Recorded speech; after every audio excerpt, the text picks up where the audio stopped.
Olá, pessoal. Estamos aqui para mais uma aula de legislação do curso normal, do curso de magistério, do curso Meta em 3 Rios. Nós estamos agora na aula ainda de legislação, o assunto é avaliação. Vamos entender o que diz a lei sobre esse tema.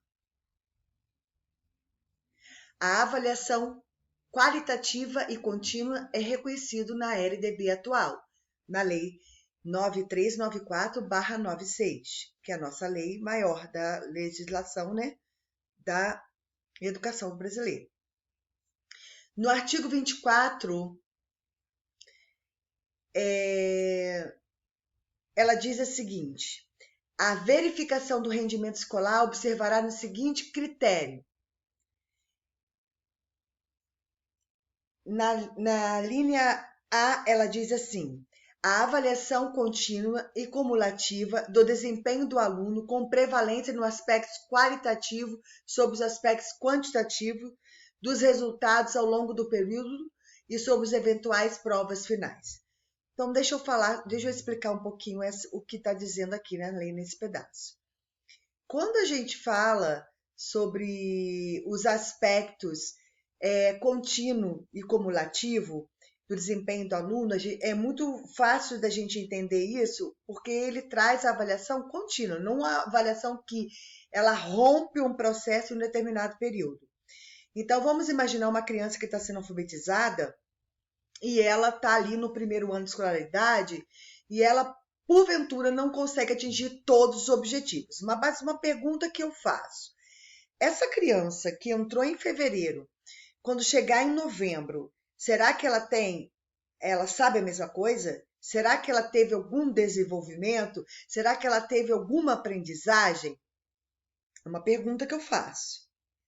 Então, a lei, ela vem trazer isso para nos amparar, ou para amparar a criança de certos aspectos que a gente via anteriormente. Porque se a criança não atingiu todos os objetivos daquele ano, ela era retida.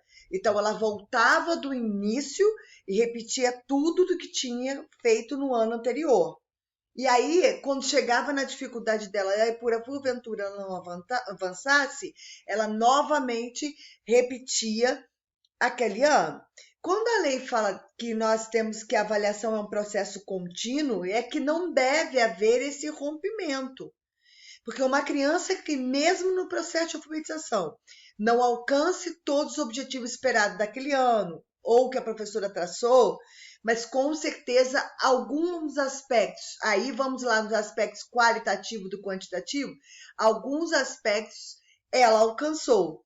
Então, não é a quantidade do que ela sabe fazer, do que ela conseguiu devolver para a professora como forma de avaliação, prova, ou teste. Não é isso que vai determinar o que ela realmente aprendeu. Então, quando a lei traz isso, ela traz de uma forma para orientar o professor, que o olhar do professor tem que ser contínuo. Então, uma criança que chega em fevereiro e que faz garatuja, e que faz rabisco, faz bolinha, que está com aquela escrita celular, e de repente ela não reconhece letra, número, não sabe diferenciar, está pré-sílabe com um monte de situações.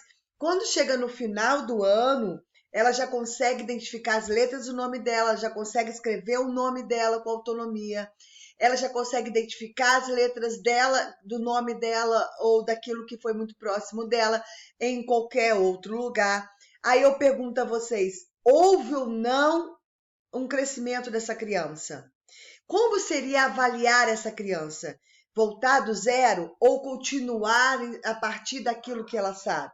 É isso que traz aqui essa questão na lei.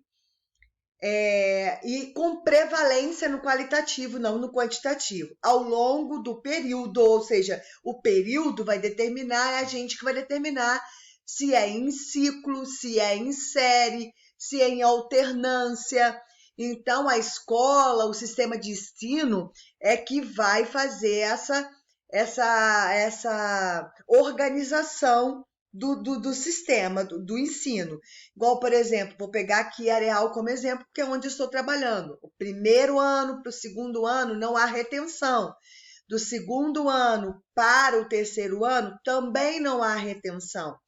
Do terceiro ano para o quarto ano, há retenção. Então, o período de alfabetização dessas crianças são em 2, praticamente em 3 anos. Então, é o que está sendo colocado aqui.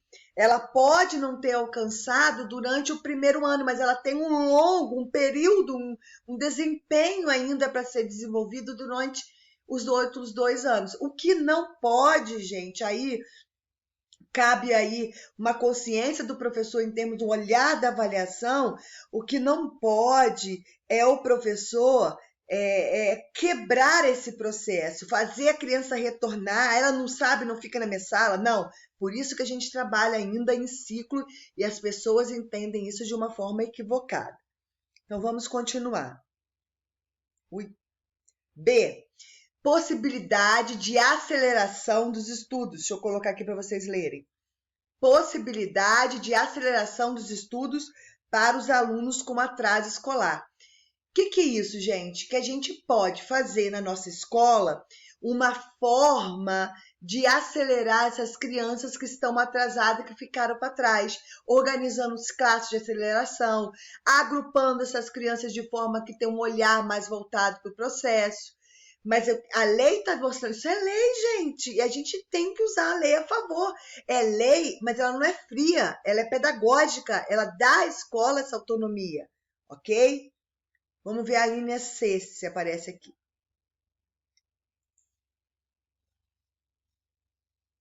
Apareceu a B. Mas aí, gente, aqui tá aparecendo só a B, mas tem a C, tem várias coisas que a gente pode avaliar a criança. Depois vocês vão olhar o artigo, eu vou colocar lá na sala de vocês o artigo 24, a LDB, e vou marcar o artigo 24 para vocês lerem completo. Então, o que é a avaliação? A avaliação é um processo contínuo, sistemático e deve ser constante e planejado. Então, a avaliação não é uma coisa estática, que vai chegar na data de 23 de abril a 30 de abril tem prova, é o momento de avaliação. Esse é um dos recursos da avaliação que nós vamos ver no outro vídeo. Mas a gente tem que trabalhar de uma forma contínua, como eu expliquei anteriormente. A avaliação é funcional e por ser realizada em função dos objetivos previstos. É funcional porque se realiza, desculpa, gente, em função dos objetivos previstos. Você só vai avaliar na questão de plano de aula, que a gente vai ter uma aula de plano de aula. A avaliação está intimamente ligado aos objetivos. Eu só posso avaliar aquilo que eu quero alcançar. Então, eu objetivei aquilo, eu vou avaliar como é que foi o processo para alcançar aquilo.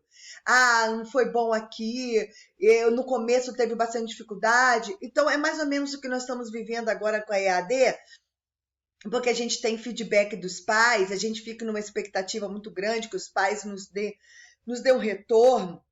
Então, a gente tem feedback positivo, feedback negativo, dizendo que está muito difícil, dizendo que não tem disponibilidade de ficar com o celular, dizendo que não tem dinheiro para imprimir. E aí a gente está usando, olha só que interessante, gente.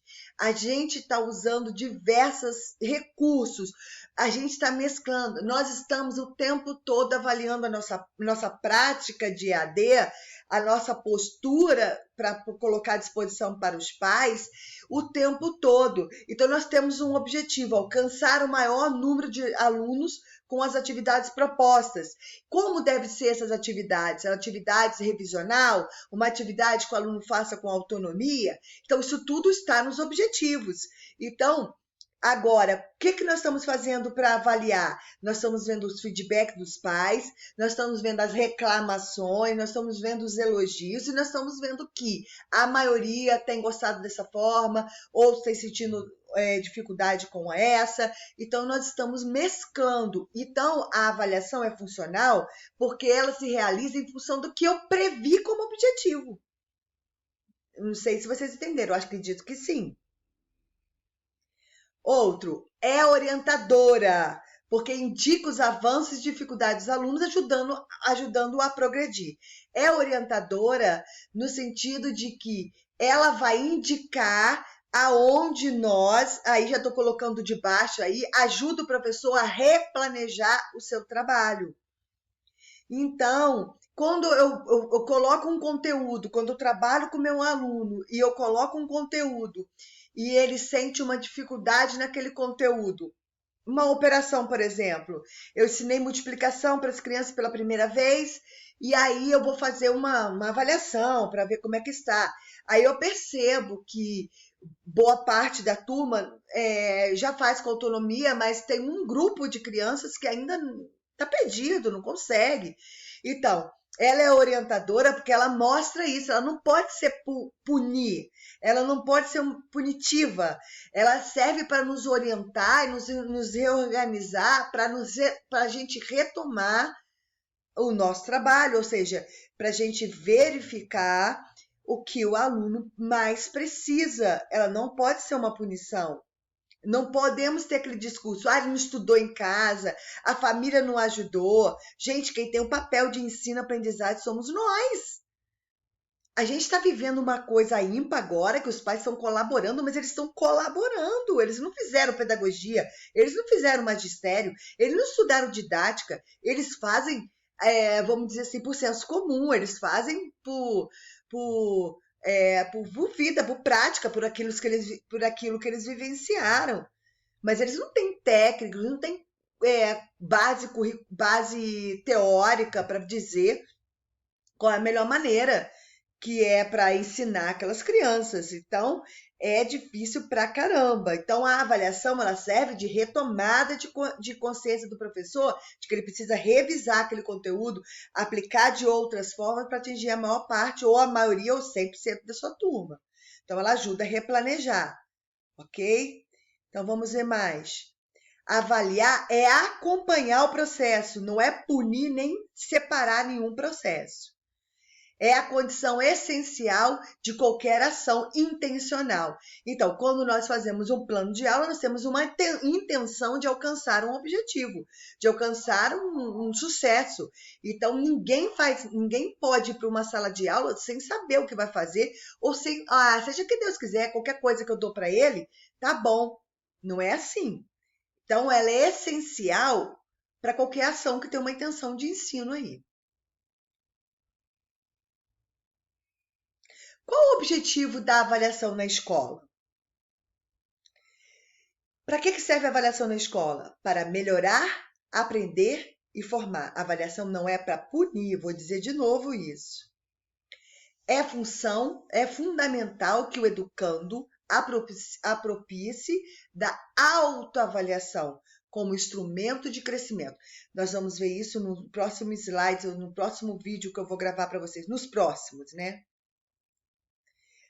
Pergunta que o professor deve sempre fazer antes de avaliar.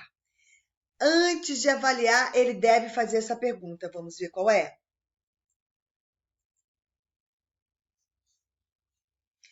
A serviço de que e de quem está a sua avaliação? A quem se beneficia dela?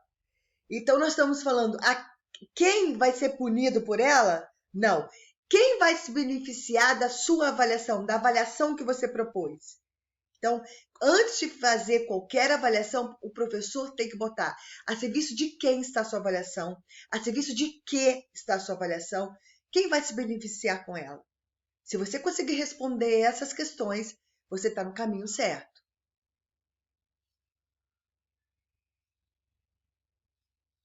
O que avaliar, gente? O nosso slide vai terminar aqui, talvez eu tenha que parar essa aula aqui, falta 1 minuto. Então, eu vou parar essa aula aqui para explicar o que avaliar, no caso aqui, o que nós paramos aqui, ok?